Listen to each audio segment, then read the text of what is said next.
Soy Latina, soy Boricua, soy lesbiana, y most important, I'm a mom. I think I was headed for a really boring life if I had not come out, like if I had not been approached by another woman and said, I'm really attracted to you. And that was the first time that I entertained that thought and said, oh, and actually put language to feelings I already had. I've had the feelings before, but I had never put language to it, and I had never seen myself within the identity of lesbian. And I think that's why the word lesbian doesn't always resonate for me. And it doesn't resonate because I have a fixed image of what that means, and I didn't see myself in it. So I think that was a struggle for me. And then I came out around 19, and that for me was really easy. And it was easy because for the first time I was experiencing authentic feelings. So that piece was really easy. Sharing it with the rest of the world was very, very difficult.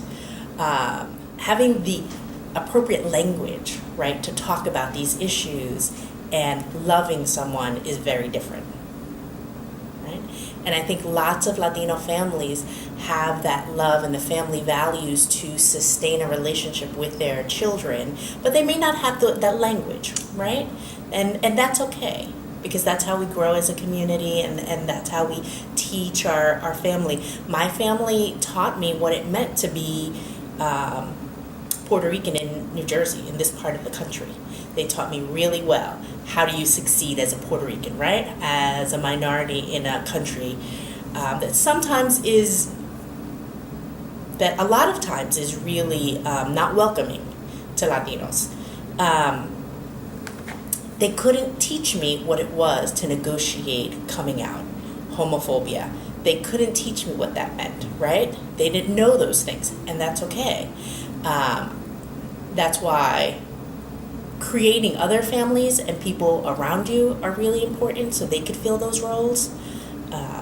And I was fortunate in that I was able to do that. So I met Elsa Vasquez in 2005 in Atlanta. We were both fellows of a CDC program, because we both did HIV prevention program, and we fell in love. That was definitely not what we went to Atlanta for, but that's what we found. And since then, we've been together 10 years. We have 2 daughters, Olivia and Luna, and I carried Olivia and Elsa carried Luna, and they are the jewels, the center of our lives. They're absolutely amazing. I think what makes our relationship work is that from day one, on my part, because Elsa was resistant, I don't know how she could be resistant, but she was, that I knew it was forever. And it was forever because our values matched. I've chosen to work with LGBTQ of color because of my own coming out. I didn't see those images. I didn't see those lesbians, right? I didn't see the women who I could look up to and say, oh, she's like me. Ellen is not like me, right? Ellen is a wonderful person, and she's a wonderful, visible, out lesbian. Her life trajectory and what she negotiates in life is very different than what I negotiate in life.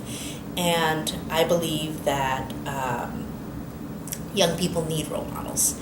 They need to see people like themselves. They need to see possibilities in their lives. They need to see models of relationships that they can emulate. We really don't have models of relationships for LGBT folks.